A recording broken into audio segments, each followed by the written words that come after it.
Irmãos, irmãs, é uma alegria para nós ter novamente conosco hoje o reverendo Paul Wagner. Reverendo Paul, de Curitiba, era membro da Igreja Presbiteriana de Curitiba, fez seus estudos teológicos na antiga FATESUL. Concluindo os estudos, aqui ele atuou como licenciado, fez aqui a sua licenciatura, deixou um legado para nós, pastoreou a nossa juventude, e hoje vários deles aqui, é alegria tê-los com a gente. E hoje, pastor na igreja de Ponta Grossa, está com a sua família. Ele é genro do meu querido amigo presbítero Euclides. Que alegria, reverendo Euclides. Obrigado pela presença. Meu querido, fique em casa. Se está em casa, fique à vontade. Queria deixar com você, reverendo, esse material que você já conhece, do reverendo Antônio Carlos Barro, e isso aqui, escrito pela nossa irmã Maria Helena Campa. Que Deus abençoe, querido. Muito obrigado. Que paz. Boa noite, queridos.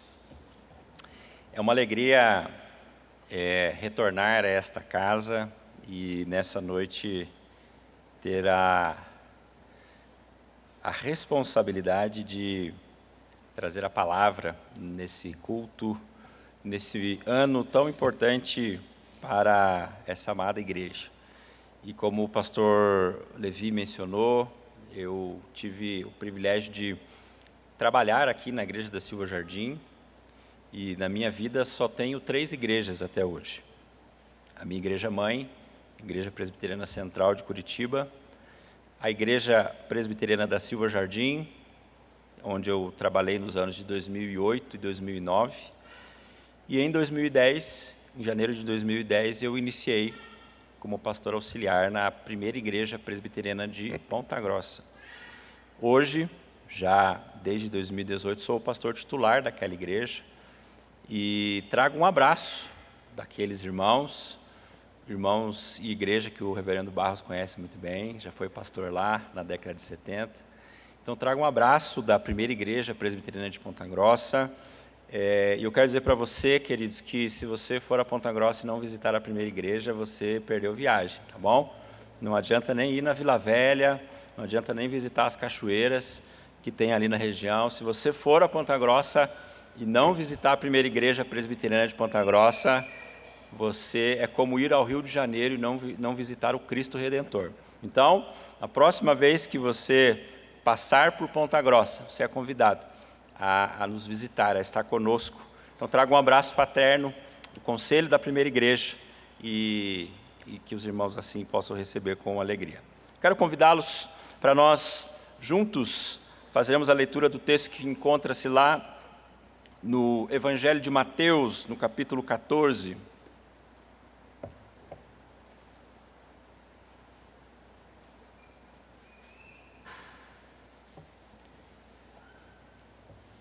Evangelho de Mateus, capítulo 14. Eu gostaria de fazer a leitura do texto com os irmãos, do verso 22 até o verso 33. Evangelho segundo Mateus, capítulo 14, do verso 22 até o 33. E nos diz assim a palavra do Senhor. Logo a seguir, compeliu Jesus os discípulos a embarcar e passar adiante dele para o outro lado, enquanto ele despedia as multidões. E despedidas as multidões, subiu ao monte a fim de orar sozinho. Em caindo a tarde, lá estava ele só. Entretanto, o barco já estava longe, a muitos estádios da terra, açoitado pelas ondas, porque o vento era contrário. Na 4ª vigília da noite, foi ter Jesus com eles, andando por sobre o mar. E os discípulos, ao verem-no andando sobre as águas, ficaram aterrados e exclamaram: é um fantasma! E tomados de medo, gritaram. Mas Jesus imediatamente lhes disse: tende bom ânimo, sou eu, não temais. Respondendo-lhe Pedro, disse: se és tu, Senhor, manda-me ir ter contigo por sobre as águas. E ele disse: vem. E Pedro, descendo do barco, andou por sobre as águas e foi ter com Jesus. Reparando, porém, na força do vento, teve medo. E começando a submergir, gritou: salva-me, Senhor. E prontamente, Jesus, estendendo a mão, tomou e lhe disse: homem de pequena fé, por que duvidaste? Subindo ambos para o barco, cessou o vento. E os que estavam no barco o adoraram, dizendo: verdadeiramente és Filho de Deus. Vamos orar outra vez, queridos? Senhor, obrigado, Pai, por essa noite de louvor, de adoração. Obrigado por este culto, Pai, e obrigado por cada ato que nós tivemos nesse culto ao Senhor. Obrigado pelas orações, pela leitura da palavra que já tivemos nesse culto. E nós oramos agora, Pai, diante da Tua palavra que será exposta, palavra que é santa, viva, palavra que é a nossa única regra de fé e prática, palavra que é inerrante, infalível, inspirada, que esta palavra, Deus, fale aos corações da Tua igreja nessa noite. Que o Espírito Santo do Senhor que habita em nós e a palavra do Senhor, Deus, possam ser instrumentos nessa hora de comunicação do Senhor com a sua igreja. Que a despeito de mim, Deus, apenas um pregador, apenas um servo, que a graça abundante do Senhor seja manifestada, Senhor, através da sua palavra. Assim nós oramos em nome de Jesus. Amém. Meus irmãos, a Igreja Presbiteriana da Silva Jardim está em um ano de festa, celebrando 100 anos do início desse trabalho, 100 anos de história, 100 anos que Deus tem abençoado esta comunidade. E ao celebrar, queridos, esse centenário, ao celebrar o centenário dessa amada igreja, nós certamente celebramos a bondade, a fidelidade do Senhor sobre a igreja. E eu tenho certeza, queridos, que todos nós aqui podemos dizer, fazendo coro com o salmista, quando diz: grandes coisas fez o Senhor por nós e por isso estamos alegres. Grandes coisas fez o Senhor por nós. E eu imagino, queridos, que desde o início deste trabalho, desde o dia 1 deste trabalho até hoje, muita coisa aconteceu nesta amada igreja. Muitos sonhos, muito trabalho, muitas lutas, muitas alegrias, muitos avanços, muitas bênçãos, muito louvor sincero a Deus e certamente muita fidelidade à palavra de Deus. Mas quando nós celebramos o centenário de uma igreja, de uma comunidade, quem celebra 100 anos não é meramente uma instituição ou esse prédio, esse belo templo que não tem 100 anos, não é mesmo? Vai chegar lá. Mas quem está celebrando 100 anos de história não é uma instituição que tem um CNPJ tão somente, e nem uma edificação, um prédio. Mas quem celebra 100 anos neste ano é uma comunidade de discípulos de Jesus, que tem resistido ao tempo, sendo fiel ao Senhor e vivendo algo que é muito maior do que a própria igreja local, que é o próprio reino de Deus. E ser igreja, queridos, é estar em missão. Ser igreja é estar vivendo aquilo que o Senhor da igreja nos deu como tarefa.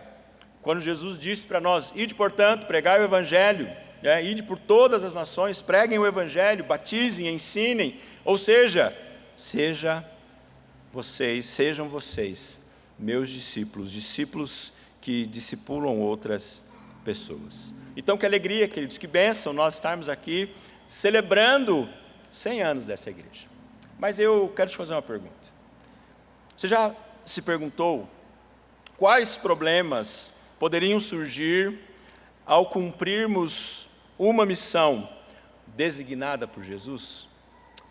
Será que quando Jesus nos envia em uma missão, quando Jesus nos dá uma direção, será que isso é sinônimo de uma viagem tranquila e sem percalços? Será? Será que ser igreja de Jesus, ser crente, ser cristão, ser presbiteriano, será que isso é, queridos, sinônimo de uma vida ausente de lutas e problemas? Será? Nessa noite, nós vamos olhar para a palavra de Deus para encontrar as respostas dessas perguntas. O texto que nós lemos nos conta sobre um momento narrado aqui no Evangelho de Mateus, muito marcante. A Bíblia diz, no capítulo 14 do Evangelho de Mateus, que logo após a primeira multiplicação de pães e peixes, quando Jesus operou pela primeira vez esse milagre, e muitas pessoas estavam ali, e Jesus então disse aos seus discípulos: olha, entrem no barco, atravessem o mar da Galileia, que na verdade é um grande lago, que tem lá, até hoje, né, esse lago está lá em Israel, na região da Galileia, na região norte de Israel, e ele disse: entrem no barco e cruzem para a outra margem, enquanto eu vou aqui despedir as multidões, e eu encontro vocês mais tarde. E a Bíblia diz que Jesus, despedindo, né, as multidões, subiu ao monte para orar sozinho, e lá ficou por muito tempo. Por horas, Jesus ficou lá em cima. E, enquanto isso, os discípulos de Jesus, que estavam navegando, não conseguiam chegar do outro lado da margem do lago, porque havia uma tempestade, os ventos eram contrários. Então a Bíblia nos diz, queridos, que na quarta vigília da noite, que é o horário entre as 3 e as 6 da manhã, Jesus vem ao encontro dos discípulos andando por sobre as águas. Os discípulos se assustam, gritam, ficam com medo, mas logo Jesus diz: não temam, sou eu. E Pedro, em toda a sua impulsividade, nós vamos falar um pouquinho sobre ele hoje também, na sua impulsividade, pede para ir até Jesus, e ele pula, salta nas águas, e começa a caminhar por sobre as águas, mas ao perceber aonde ele estava, seu coração se enche de medo, ele passa a afundar. Jesus salva-o, os dois entram no barco, e a tempestade cessa. Queridos, eu não sei você, mas eu não gosto de tempestades. Eu não sei você, mas quando está acontecendo uma tempestade na madrugada, eu não consigo dormir tranquilamente. Esses tempos teve uma tempestade lá em Ponta Grossa, e aquela cidade de Ponta Grossa venta muito. Teve uma tempestade danada de madrugada, e nós ouvimos assim uns barulhos terríveis, e eu e a minha esposa, graças a Deus as crianças dormiam como pedras, né? Mas a gente foi assim para a varanda do nosso apartamento, e nós vimos placas e telhados voando. E a minha esposa disse para mim: meu Deus, estou com muito medo. E eu disse para ela: não tenha medo, não temas, sou eu. Mas por dentro eu estava também com muito medo, mas não podia transparecer o medo, porque eu não gosto muito de tempestades. Não sei você, eu não gosto. Mas quando nós estamos em casa, nós podemos enfrentar as tempestades fechando bem as janelas, botando todos a salvo, colocando todos a salvo, e sabendo que logo a tempestade irá passar. Porém, queridos, existem tempestades que duram bem mais do que uma noite. Existem tempestades que não vêm com ventos, chuvas, raios e trovões. Existem tempestades que duram muito mais do que uma noite. Essas são as tempestades da existência humana. Nós temos falado, né, lá na nossa igreja em Ponta Grossa, e aqui também o pastor Levi me falou, que o mês é o mês da família, e o tema tem sido a família. E, queridos, quantas famílias enfrentando tempestades, dias turbulentos, dias difíceis. Quantas famílias da igreja de Jesus, povo de Deus, quantas famílias, discípulos de Jesus, enfrentando as tempestades. E sabe, querido, embora eu não goste de enfrentar as tempestades, eu preciso dizer para você que as tempestades, elas fazem parte da nossa vida. E a pergunta não é se iremos enfrentar tempestades, mas é quando as tempestades chegarão na nossa vida. Por isso, nessa noite, queridos, eu gostaria de compartilhar com você o seguinte tema para essa reflexão e para essa mensagem. Eu quero falar hoje sobre a pedagogia divina em meio à tempestade. Então eu quero convidá-los a a nós refletirmos sobre esse texto. E a pergunta, então, é: o que esse texto pode nos ensinar sobre isso? E a primeira lição, queridos, que eu aprendo sobre esse tema, nesse texto, é que a tempestade é como uma escola do conhecimento de Deus. Eu quero ler novamente com você, versículo 22, versículo 26, versículo 32 e 33, 22, 25, 26, 32 e 33. Diz assim: logo a seguir, compeliu Jesus os seus discípulos a embarcar e passar adiante dele para o outro lado, enquanto ele despedia as multidões. Versículo 25, na quarta vigília da noite, foi ter Jesus com eles, andando por sobre o mar. Versículo 26, e os discípulos, ao verem-no andando sobre as águas, ficaram aterrados e exclamaram: é um fantasma! E tomados de medo, gritaram. Versículo 32, subindo ambos para o barco, cessou o vento, e os que estavam no barco o adoraram, dizendo: verdadeiramente és o Filho de Deus. Queridos, essa passagem, ela faz parte do imaginário popular acerca da pessoa de Jesus. Mesmo alguém que nunca leu a Bíblia, mesmo alguém que nunca frequentou um culto aqui na igreja presbiteriana da Silva Jardim ou na igreja presbiteriana de Ponta Grossa, alguém que nunca leu a Bíblia, que nunca frequentou um culto, sabe que Jesus andou por sobre as águas. Então, alguém que nunca leu a Bíblia sabe que Jesus andou sobre as águas. E o texto nos conta, queridos, como nós lemos aqui, que o Jesus, ele enviou os seus discípulos para dentro do barco e ele determinou que eles atravessassem para o outro lado, né? E aí, queridos, os discípulos de Jesus, eles estavam em missão, eles estavam servindo a Jesus, eles estavam andando com Jesus. Eles estavam vivendo um processo de formação e discipulado junto de Jesus. Então a pergunta é: o que pode dar errado quando Jesus nos dá uma ordem clara e direta? Atravessem para o outro lado do mar. Bom, eu quero te convidar a uma reflexão agora. Queridos, dentro da teologia sistemática, que é uma disciplina que nós temos no seminário, nós temos um conceito dos atributos de Deus. Presta atenção nisso que eu vou falar para você. Os atributos de Deus. E os atributos de Deus, eles são divididos basicamente em duas categorias. Aqueles que nós classificamos como atributos de Deus incomunicáveis e atributos de Deus comunicáveis. Bom, quais são os atributos incomunicáveis? São aqueles atributos que estão presentes em Deus, na pessoa de Deus, mas nós não estão presentes em nós e nós não conseguimos compreender.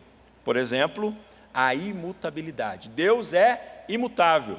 Isso é um atributo incomunicável de Deus. Você é imutável? Bom, eu não sou. O pessoal talvez que me viu lá em 2009 e está me vendo agora, viu o quanto eu estou mais careca, né? Porque eu não sou imutável. Então esse é um atributo incomunicável de Deus. E quais são os atributos comunicáveis? Todos aqueles que estão presentes na pessoa de Deus, mas também se manifestam em nós, ainda que de maneira imperfeita. Por exemplo, a bondade. O ser humano, a criação de Deus pode exercer bondade, mas não uma bondade perfeita. Mas um dos atributos de Deus, queridos, incomunicáveis, é um atributo que nós chamamos de onisciência. E o que é onisciência? É a capacidade de saber todas as coisas, do presente e do futuro. Como isso se dá? Não sei. O dia que nós chegarmos na glória, perguntaremos a Deus e tentaremos entender o que isso significa. Mas sabe o que a teologia também nos ensina, queridos? Que Jesus é 100% Deus e 100% homem. Ou seja, Jesus sabia que uma tempestade estava por vir.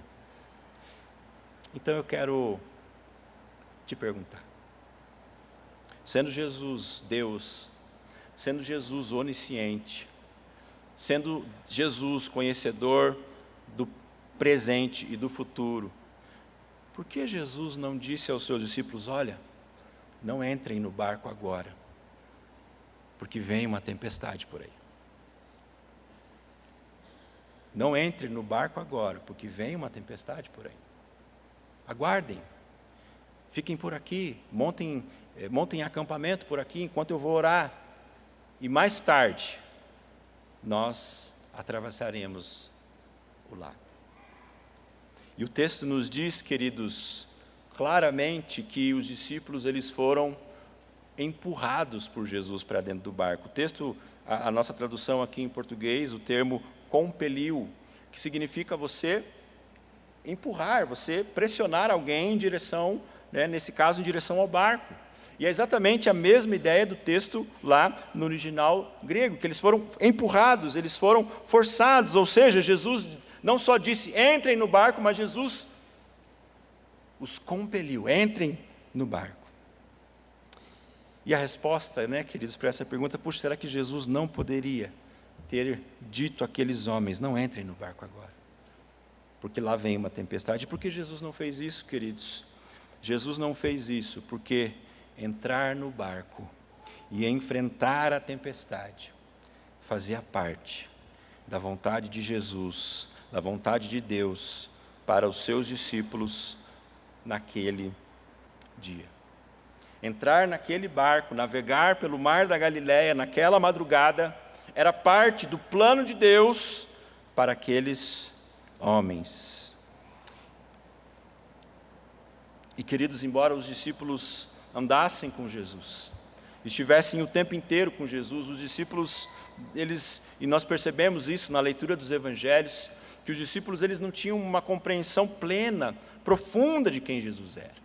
Então, eles ainda estavam num processo de formação e de entendimento e de conhecimento, e naquele dia, naquela madrugada, era preciso enfrentar aquela tempestade, para que aqueles discípulos conhecessem mais sobre o caráter do Deus que os havia chamado.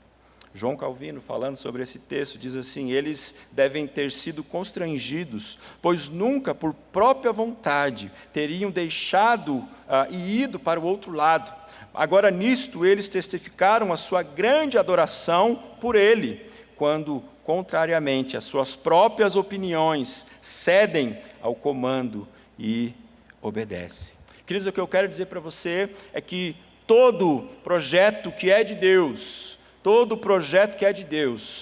toda família que é de Jesus, enfrenta os ventos contrários. E quando nós olhamos para a palavra de Deus, nós vamos encontrar diversos personagens bíblicos que enfrentaram as tempestades e os ventos contrários. Moisés enfrentou a resistência de Faraó e a murmuração do povo constante. Josué herdou a missão de liderar um povo difícil e de conquistar terras que eram habitadas por nações muito fortes. Um outro exemplo, Neemias sofreu zombarias, oposições e ameaças enquanto reconstruía os muros de Jerusalém. Um outro exemplo no Novo Testamento, o jovem pastor Timóteo, enfrentou o desprezo por sua idade e a resistência de opositores em Éfeso. Sabe por quê, queridos? Sabe por que isso acontece, queridos? Porque em meio a tempestades, nós somos conduzidos a um conhecimento mais profundo de Deus. No início do culto, nós lemos o texto que nos levou à história de Daniel na cova dos leões. E a Bíblia diz, queridos, que Daniel era um homem de espírito excelente e um homem fiel a Deus. E que mesmo quando um decreto veio dizendo que não era para nenhum daqueles cidadãos daquele reino, não era para ninguém adorar outro Deus,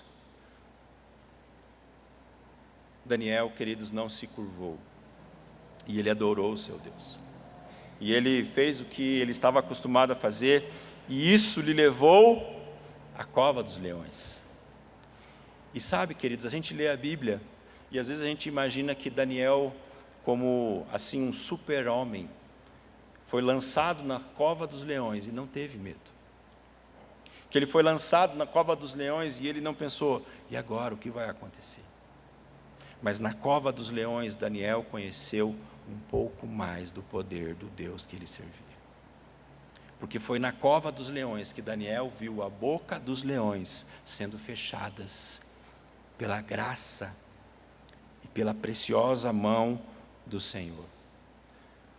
O texto nos fala, queridos, que quando aqueles homens, quando Jesus entra no barco junto de Pedro, o vento cessa, a tempestade cessa, e os discípulos que estavam ali, veja, não eram homens estranhos a Jesus, mas os discípulos que estavam ali, eles olham uns para os outros e dizem: verdadeiramente és o Filho de Deus. Há um outro registro de Jesus numa tempestade no mar da Galileia, e a Bíblia diz que quando os discípulos clamam a Jesus, ele com simples palavras, ele acalma a tempestade. E a Bíblia diz lá que os discípulos se perguntam: quem é este, que até o vento e o mar lhe obedecem? Sabe, queridos, as tempestades não são colocadas em nossas vidas para nos destruir, mas elas são colocadas em nossas vidas para que nós possamos conhecer mais o Deus que nós servimos. A Bíblia nos conta de um homem chamado Jó, e lá no final do livro de Jó, Jó era um homem fiel, um homem temente ao Senhor, e a Bíblia nos conta que Jó perdeu tudo, mas ele nunca abandonou o Senhor. E lá no finalzinho do livro de Jó, no capítulo 42, eu vou ler aqui o versículo 5, você não precisa abrir. O versículo 5 diz assim, Jó dizendo assim ao Senhor: eu te conhecia só de ouvir, mas agora os meus olhos te veem. Então, em primeiro lugar, queridos, eu gostaria de dizer que a pedagogia divina na tempestade nos faz conhecer mais, de maneira mais profunda, quem é o nosso Deus.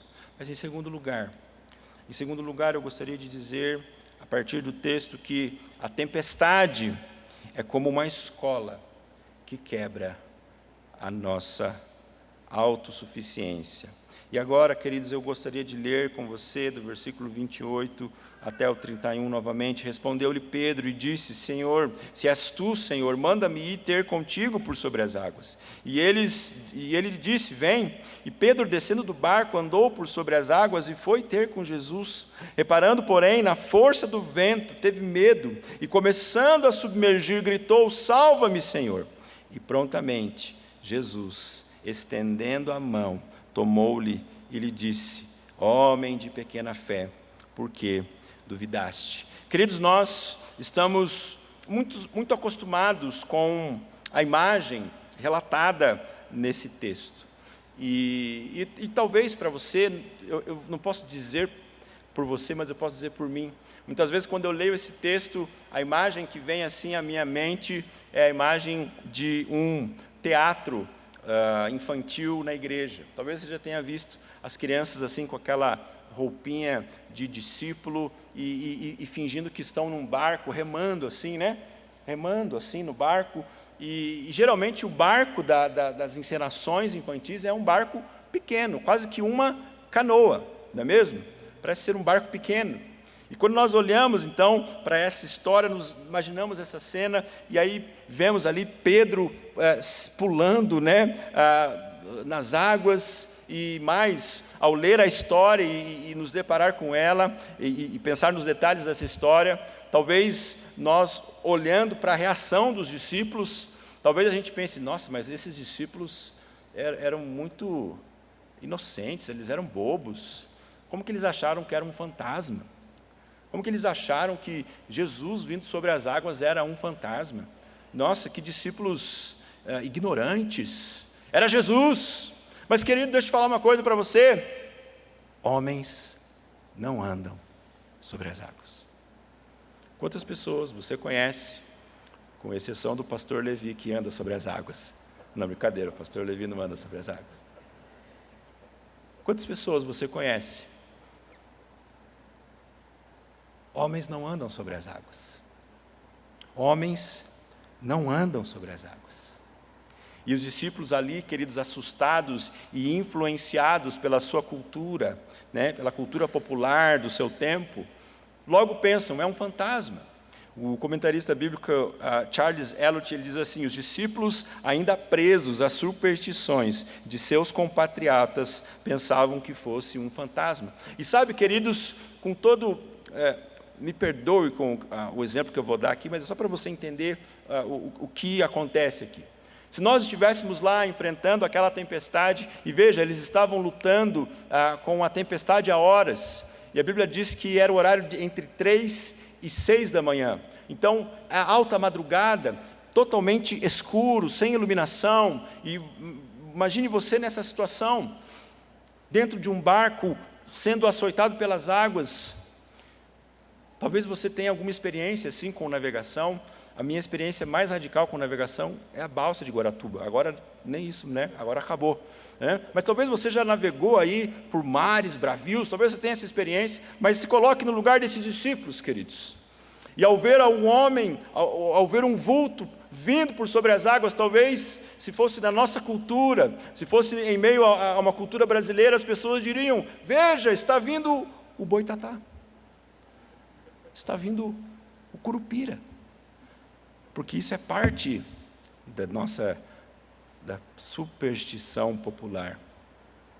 E os discípulos, queridos, naquele momento, ao ver Jesus, eles pensam que é um fantasma. Mas sabe, queridos, o que chama muito a minha atenção é a atitude de Pedro.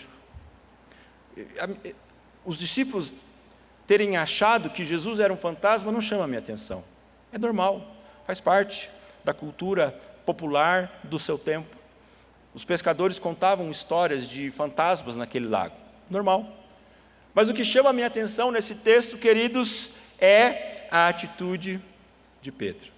E eu disse para você, queridos, que a minha experiência mais radical com navegação é a balsa de Guaratuba. E sabe, meus irmãos, se eu estivesse naquele barco, naquela noite, o último lugar que eu gostaria de estar era fora do barco. O último lugar que eu gostaria de estar, se estivesse naquele barco, era do lado de fora. E a Bíblia diz, queridos, que Pedro, ao ver Jesus, diz: mestre, se é o Senhor, me permita ir até o Senhor. E Jesus diz: ué, venha, bora. E às vezes, queridos, né, como eu disse, nós imaginamos essa cena como um barco pequeno, quase uma canoa, mas, queridos, os barcos de pesca lá no antigo Israel não eram pequenos como uma canoa, eram barcos grandes. Eram barcos que poderiam sustentar muito peso de peixes. Então, para Pedro pular na água, ele teve que pular assim uma altura considerável. Ele teve que se lançar, ele teve que se jogar. Ele não deu apenas um passo para descer até a lâmina de água, mas ele teve que pular, ele teve que se jogar. E a Bíblia diz que ele pula. E enquanto ele pula, ele começa a andar por sobre as águas, e essa deve ter sido uma experiência fantástica.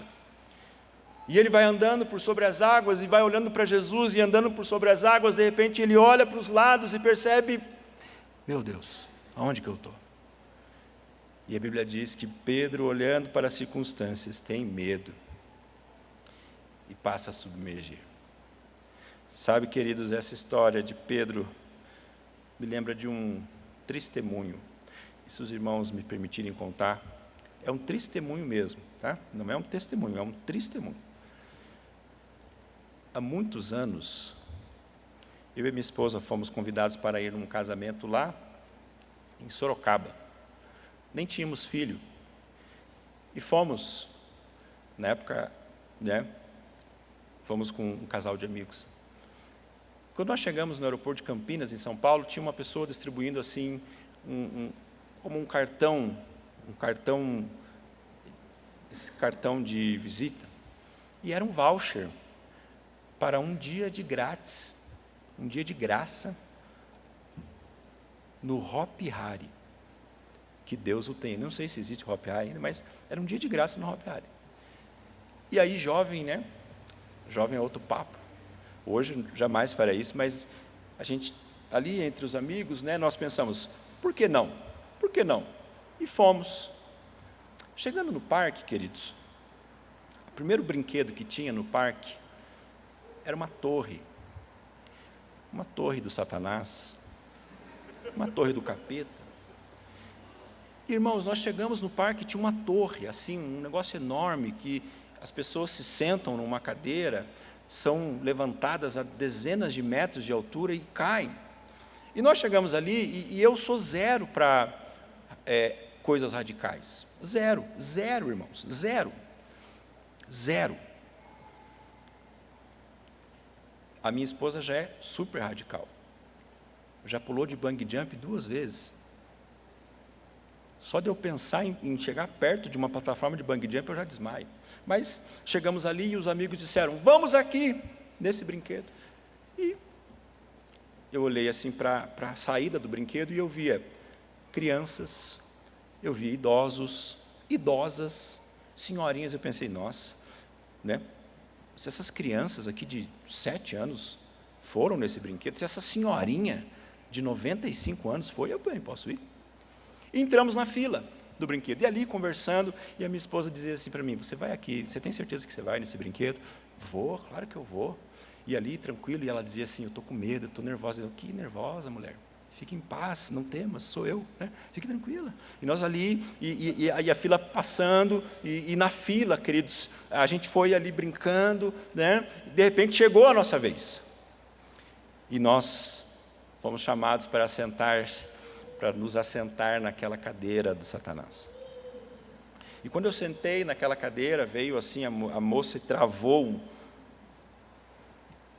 Foi a primeira vez que eu olhei para cima e eu vi o tamanho da torre do Satanás. E quando eu olhei para aquela torre, queridos, eu pensei, meu Deus, o que eu estou fazendo aqui?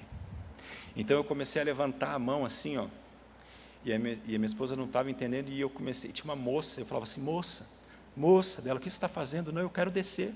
Moça, e ela olhou para mim e falou assim, agora você vai.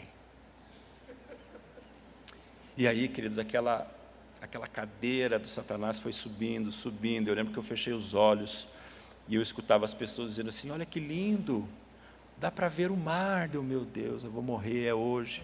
Senhor, eu entrego o meu espírito. E, queridos, na fila, nós havíamos feito uma aposta entre os homens, que aquele que não gritasse, vencia a aposta. Adivinha, eu venci, porque eu simplesmente não gritei, porque eu faleci na queda, né? Eu faleci na queda. E depois, durante todo aquele dia, eu fiquei com uma sensação de queda. Queridos, me permita trazer esse testemunho para fazer uma pequena analogia. Há momentos na nossa vida que nós, movidos por uma empolgação, por uma direção que nós entendemos que é aquilo mesmo, e nós, numa impulsividade, talvez nos lançamos em direção ao desconhecido, e de repente nós olhamos para o lado e pensamos, o que eu estou fazendo aqui? Como é que eu vim parar nisso aqui? Como a minha família entrou nisso? Como nós viemos parar aqui? E nós ali, então, queridos, no meio de uma tempestade, nós aprendemos que a nossa autossuficiência não vale de nada, que nós precisamos do Senhor. E sabe, queridos, quando eu olho para esse texto, e eu olho para a figura de Pedro, eu fico pensando sobre as lições que aqui nós aprendemos. E há 2 lições principais aqui, queridos, né? A primeira lição, querido, é que Pedro, ele precisava passar por aquilo, porque antes de Deus fazer algo através de nós, Ele vai fazer algo em nós. E, queridos, quando nós lemos os evangelhos, faça esse exercício. Leia todos os textos nos evangelhos onde estão narrados a presença de Pedro. E depois vá para o livro de Atos e leia todos os textos do livro de Atos que está ali narrado Pedro, as histórias de Pedro. E quando nós lemos os 2 textos lado a lado, e se nós tirássemos ali o nome do personagem, e talvez entregássemos a alguém que não conhece a Escritura e perguntássemos, é o mesmo personagem? Provavelmente o leitor diria, não é. Porque o Pedro dos evangelhos, ele é impulsivo, ele é vacilante, ele nega Cristo. Mas agora o Pedro do livro de Atos é um homem corajoso, cheio de vigor, um homem que está disposto a ir até as últimas consequências na sua vida com Deus. E sabe, queridos, as tempestades são instrumentos de Deus para nos ensinar a depender dEle e amadurecer a nossa fé. Por isso eu quero dizer para você algo, se você está vivendo uma tempestade hoje, lembre-se que Deus não trouxe essa tempestade para destruí-lo, mas Deus deseja fazer algo através de você, e por isso Ele está fazendo algo em você. Em segundo lugar, queridos, eu aprendo que ainda que as tempestades rujam como um leão, os nossos olhos precisam estar fixados em Jesus, porque Ele é a nossa salvação. E sabe, irmãos, essa passagem de Pedro andando por sobre as águas me faz lembrar de um outro episódio bíblico. O episódio que está registrado lá no segundo livro das Crônicas, lá no capítulo 20. O segundo livro das Crônicas, no capítulo 20, nesses capítulos conta a história de um rei de Judá chamado Josafá. Lembra da história dele? A Bíblia diz, queridos, que o rei Josafá ascendeu ao trono de Judá e ele foi, nos seus primeiros dias, um ótimo rei. A Bíblia diz que ele empreendeu reformas estruturais em toda a extensão do reino, que ele enviou juízes para ensinar a lei de Deus por toda a extensão do reino. Ele fez grandes obras de melhoria para o povo de Deus lá no reino de Judá. E tudo ia bem, mas a Bíblia diz que em um determinado dia, queridos, os inimigos se colocaram ao redor de Judá, prontos para invadir, e uma notícia chegou para o rei Josafá: os inimigos estão à porta. E a Bíblia diz, querido, que o rei Josafá teve medo. E lá no capítulo 20, a Bíblia diz que Josafá manda juntar toda a nação, homens, mulheres, crianças, idosos, todos. E todos se juntam para um tempo de oração, de buscar a Deus e jejum. E eles estão ali todos reunidos, temendo o inimigo que está à porta. E sabe, queridos, se eu estivesse lá e eu fosse um dos súditos do rei Josafá, e quando o meu rei se levantasse para dizer algo, sabe o que eu esperaria ouvir dele? Algo mais ou menos assim: olha, pessoal, tem uns inimigos aí vindo à porta, eles são muitos, e eles estão vindo contra nós, mas se eles são ruins, nós somos o pior, e nós vamos vencê-los. Está aqui, ó, pega aqui uma carabina, pega aqui um estilingue, vamos para a guerra. Mas a Bíblia não diz que o rei Josafá proferiu palavras parecidas com essas.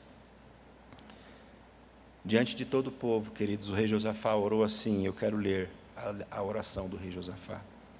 Ah, nosso Deus, acaso não executará tu o teu julgamento contra eles? Porque em nós não há força para resistirmos a essa grande multidão que vem contra nós.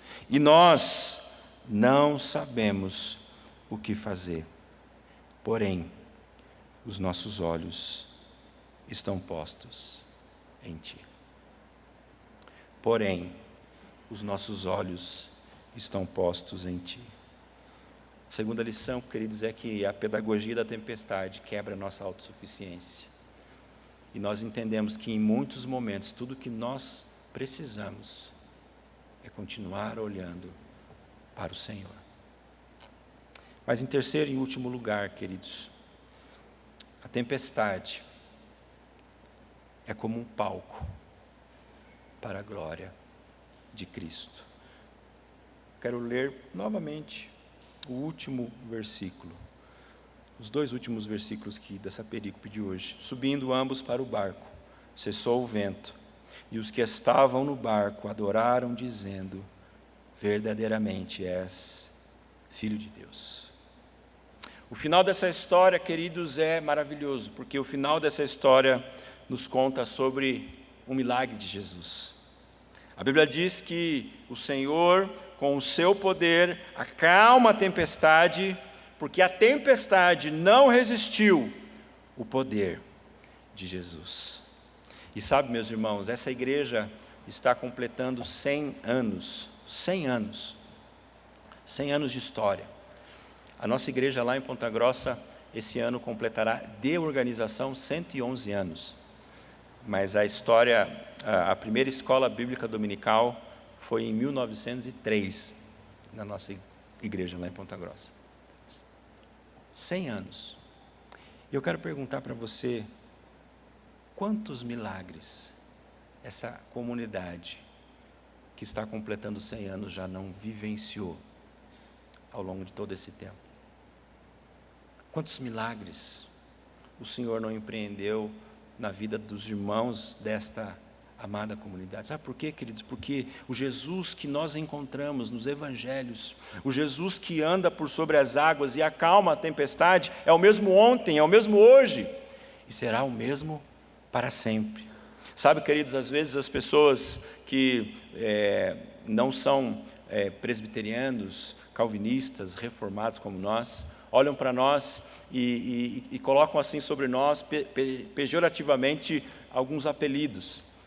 Você já ouviu isso? Às vezes o pessoal diz assim que nós somos meio frios, que o culto presbiteriano é uma geladeira. O pessoal brinca dizendo assim que os presbiterianos são sorveterianos. E sabe, queridos, lá na minha igreja eu digo assim, nós somos mesmo. Nós somos sorveterianos mesmo. O nosso culto ele é mais tranquilo. O nosso culto tem ordem. Nós somos mais tranquilos liturgicamente, mas nós somos igreja de Jesus, visitada pelo poder de Jesus. Eu quero dizer para você, queridos, que os milagres, eles são reais. E Jesus pode operar milagres conforme a sua vontade, a sua soberania. Ele pode agir assim, queridos. E eu não sei qual é a realidade da sua casa hoje, talvez você está precisando de um milagre. E nessa noite eu quero te lembrar que Deus é o Deus de milagres. Queridos, quantos milagres essa comunidade já viveu? Alguns anos, queridos, nós vivemos alguns milagres na nossa igreja. E a nossa igreja, queridos, lá em Ponta Grossa tem uma característica natural, nós não construímos isso, nós não fizemos isso acontecer, mas a nossa igreja, de uma certa maneira, é uma igreja que acaba acolhendo pessoas estrangeiras.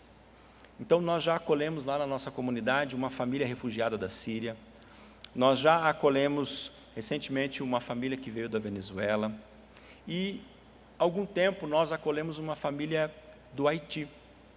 E essa família chegou até a igreja através de um irmão da igreja que começou a abençoar essa família, a cuidar dessa família, e essa família se tornou membro da nossa igreja, se tornaram membros, começaram a participar. Na verdade, no início era só o casal, o nome dele Jean e o nome da sua esposa Marie, e nós começamos então a acolher aquela família.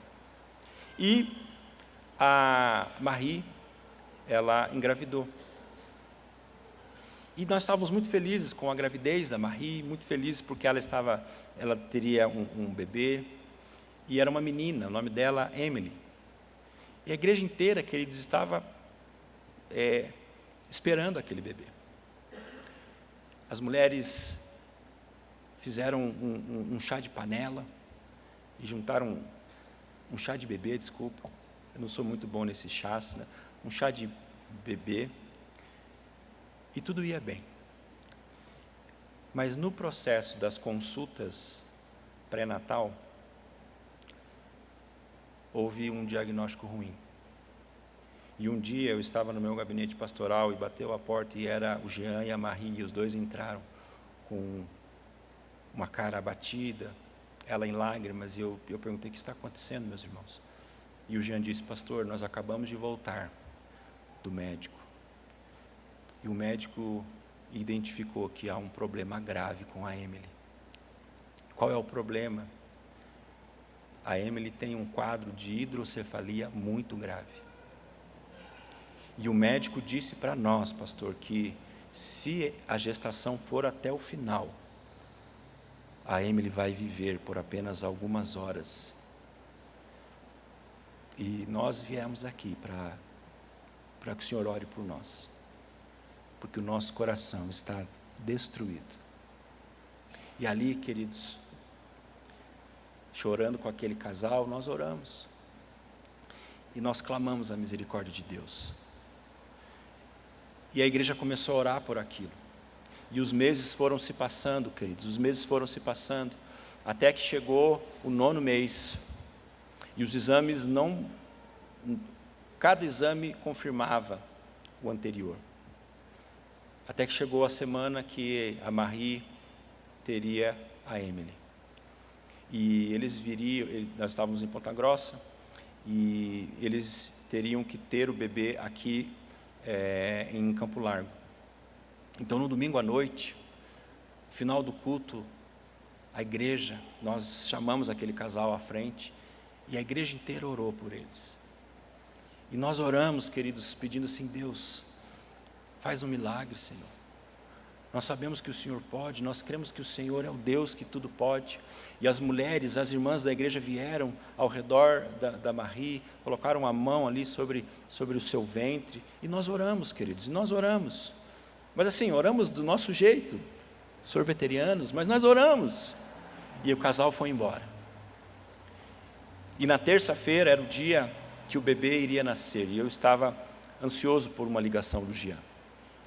E quando foi perto do meio-dia, o meu telefone toca, era o Jean, eu atendo, e o Jean estava chorando do outro lado, dizendo: pastor, chorando. E eu disse: não, Jean, eu já entendi, meu irmão, o que vocês precisam dele? Não, pastor, não, a Emily nasceu, ela está bem, ela não tem nada, ela nasceu. Meu irmão, o que está acontecendo, pastor? Ela nasceu, e já vieram mais de 15 médicos olhar para ela, olhar para os exames, e a Emily não tem nada.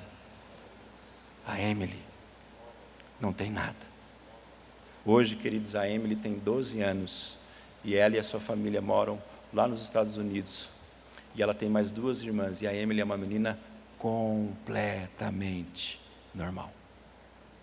Nessa noite, queridos, eu quero te lembrar que a tempestade é o palco para a manifestação da glória de Deus. A tempestade não veio para te destruir, mas a tempestade veio para que você conheça quem é este, que até o vento e o mar lhe obedecem. A tempestade veio, querido, para que você continue a manter os seus olhos fixos nele. E a tempestade veio para que você prove do poder do Senhor. Amém? Vou convidar o pastor Levi a orar por nós nesse momento.